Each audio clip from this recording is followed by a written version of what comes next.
So here, Right now, I'm going to interrupt you, Mr. Lee. You're on a non-reporting probation anyway. So if they've but had you reporting monthly, yeah, you didn't have to do that.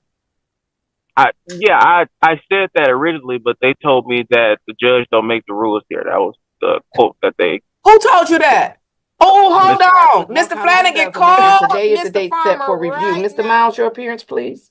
Good morning, Your Honor. May it please the court, Douglas Mons, P4916 on behalf of the defendant, Mr. Lee, who is appearing by Zoom. Sir, could you state your full name for the record? Jalen Lee. Trust shattered. Probation isn't a free pass. It's a contract with the court. Break it, and you're basically daring the judge to bring the hammer down. According to probation, your discharge date is May the 2nd. You were placed on a 12-month probationary period, and I placed you on probation on, May 2nd. This is your first review. This is the halfway point. However, you're not quite finished. So this says that you did pay the restitution in full. It says the restitution of $30,000 was paid in full. You completed the theft awareness class. You have done some you've completed 8 of the 10 gamblers counseling. Well, let's see. Nope. She's saying 2 different things. How many gamblers counseling is left? I finished all 10. Oh, you did? Yes, ma'am. Okay. When did you finish? Because she just sent me this. This would have been last week on. This isn't just skipping a step. Lying to your counselor is one thing, but lying to the court? That's crossing a line you can't uncross. I believe Friday was the last day. I remember she said she was leaving the office Thursday. So Mr. Mooney was trying to get in contact with her, I believe, to email her to let her know that I was completed. But he assured her that I will be finished before this court date. What about count 2? You owe $510 on count 2. That's the only thing that I haven't completed, Your Honor. Okay, let's do this. How long do you think it'll take for you to complete or pay the $510? I started a new job within 2 days. So my first paycheck within basically 2 weeks, I'll be able to pay it. You gonna give us all your money? I don't know how much check is. Don't give me saying it's all your money. I mean, it's literally been all my money. So. Right. But I can give you a couple of months if you want a couple of extra months. I can give you a couple of months. I mean, yeah, that will work better. Absolutely. Whichever one works. All right. I mean, 'cause today is just the halfway point. So you're not technically scheduled to be discharged from probation. The 12 months, you're not scheduled until May 2nd. I could give you a date in late January if that'll be better for you. Yes, ma'am. That'll work. Mr. Miles, is that acceptable? He had a way out, a clear, easy path to avoid prison, and instead he tossed it aside like it didn't matter. That kind of arrogance? Judges don't forget it. It is acceptable, Your Honor. It's possible I might be out of the country, but I'd be able to get another attorney to stand in for review. All right. And also, if he completes it, so let me give a date. I'll give a date first. And then if he completes it and pays the money, you could send an email to Mr. Flanagan and I can discharge him without you coming. Let's put it on the docket for February 3rd, that first Monday in February. I'll put it on the docket for February 3rd. And then that way we could confirm with Ms. Collins that you've completed those classes or the counseling, and then you can pay the $510. If you've done so, counsel, you can just submit an email and I can confirm it with the probation, and then I can discharge him without appearance. So we'll put it on the docket for a discharge. Excuse me, Bryant. Miss Bryant. So up until this point, I'm still expected to check in regularly and do the normal probation process until January. What do you mean by that? Tell me what do you do? What's the normal probation process? Well, because originally they were telling me that once I came into this review, I could have the potential to be discharged from the probation since I had did all the classes and everything like that. So here, Right now, I'm gonna this interrupt you, Mr. Lee. You're on a non-reporting probation anyway. So if they've but had you reporting monthly, yeah, you didn't have to do that.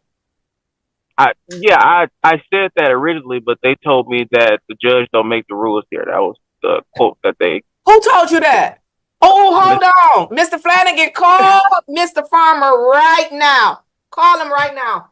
Ooh, Yes. it's gonna be a great day.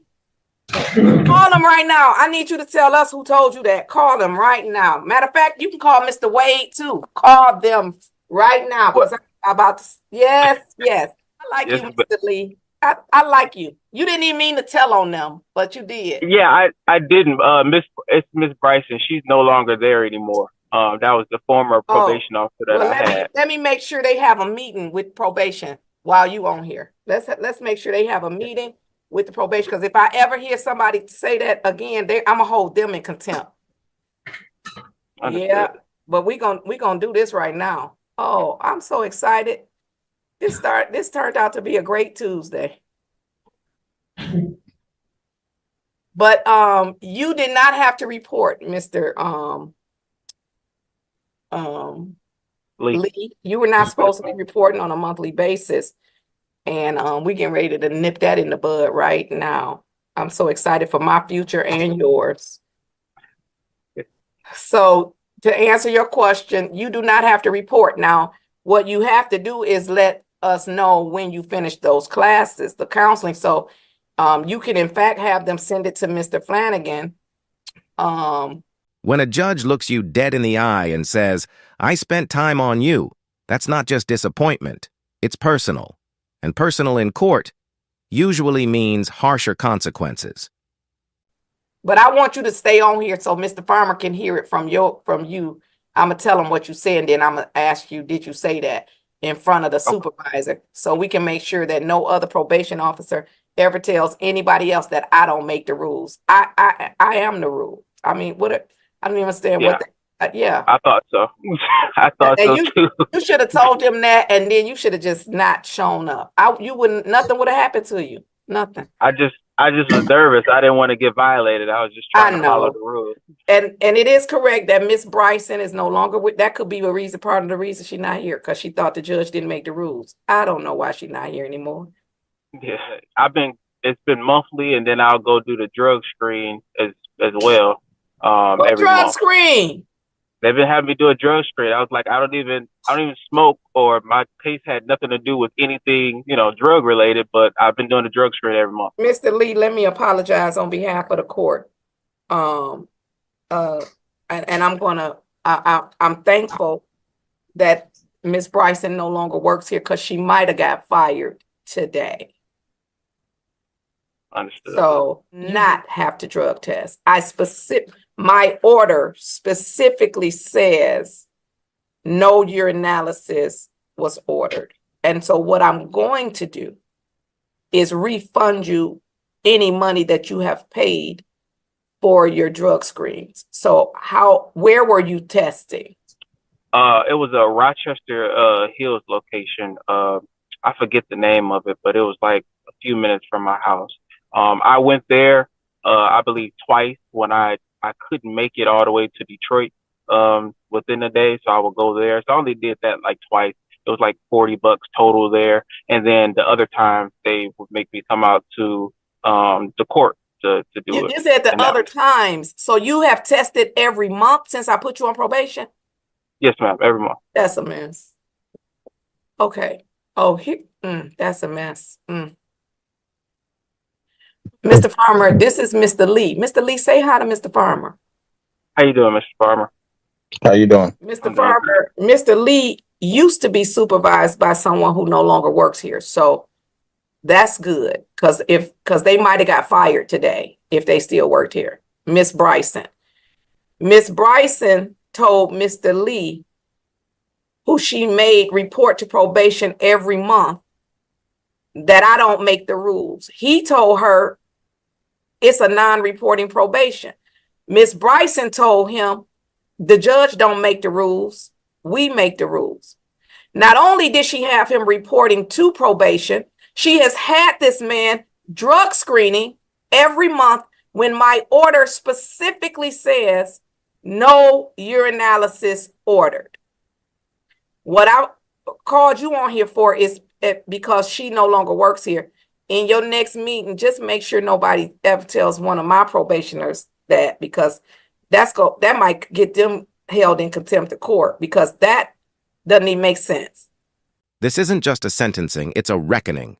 Every missed chance, every lie, every excuse is about to come full circle.